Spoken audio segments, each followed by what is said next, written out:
because because I'm a firm believer that if you really want to hate something, you have to become intimately acquainted with it in order to experience it more fully, and therefore your loathing is a little bit more academic in nature.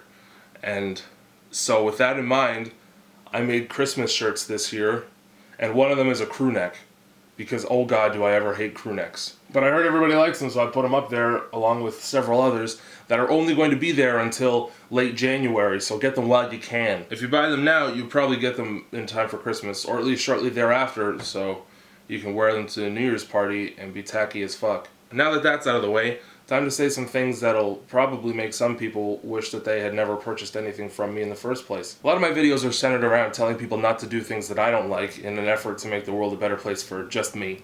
But I realize that that's kind of ineffective because people are going to do whatever they want regardless of whether or not you enjoy it.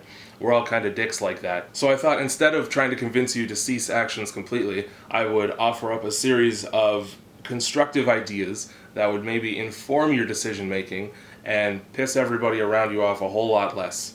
And it's called, if you're going to blank, then blank. As in, if you're going to do this, also do that. Or perhaps don't do that. Don't ever do that. If you're going to be a vegetarian, then don't half-ass it. There seems to be this kind of selective vegetarianism that exists now, where people get to pick and choose what kind of meats they eat, but that doesn't make any goddamn sense, because vegetarians means you don't eat meat.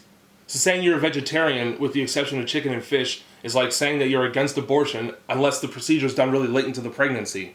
It's still meat, the only difference is how pink it is when it's ready to come out. The original punchline for that joke was how pink it is when it's ready to eat, but that was a bit much. If you're going to tell me that you like snow, but you've never seen it in person, then don't expect me to agree with you or even continue to talk to you at all, because I live in this nightmarish hellscape 3 to 6 months out of the year, and if you had to eat cake for 120 days straight, you'd set fire to a bakery. And you can't set a snowbank ablaze because it's literally really cold water.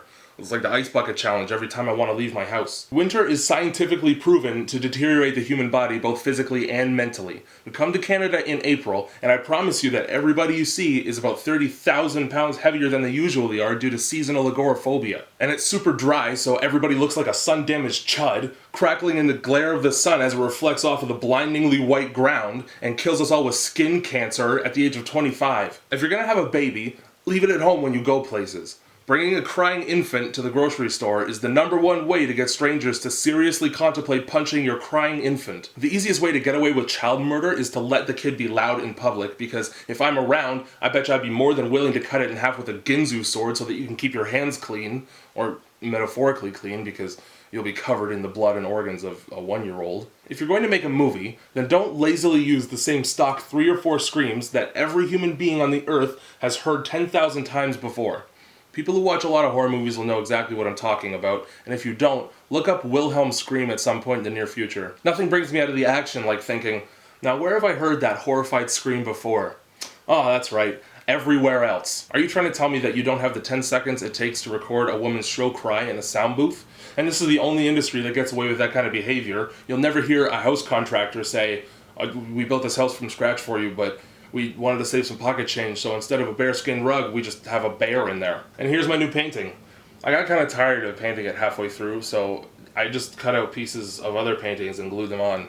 I mean, you shouldn't notice though, because I put a lot of just colorful dicks and shit around there to sort of drown it out. And even if it's a production oversight that they have to fix in the editing room, they shouldn't get away with it, because you never hear a book author say, well, my publisher wanted me to build up my 8th chapter a little bit, so I just copy-pasted a couple lines from 50 Shades of Grey in there. This Hunger Games sequel didn't have enough of Jennifer Lawrence's angry lemon face in it, so we just photoshopped her crying head onto a mountain in the background like some kind of screaming Mount Rushmore. If you're going to cut yourself, then at least do like a cool design or something, so that when your friends and family accidentally see it, it's a fun conversation starter instead of a horribly different kind of conversation starter. What you're doing is basically scarification, except those who do it artistically have the common sense and decency to make it into like a lotus flower or something else nice to look at. If I ever got scarification art, it would be 1800s locomotive right above my wiener so that I could yell, "Here comes the pain train," loudly in public.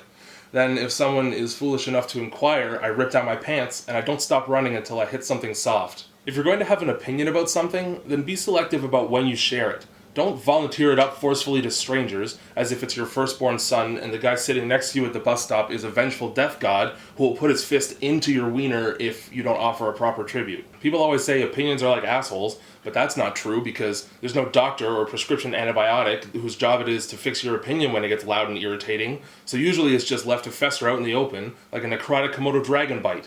Also, most people don't have 15 assholes on their body that all have to do with something nobody wants to hear about. Finally, if you're going to make a video on the internet, then just walk off the camera when it's done.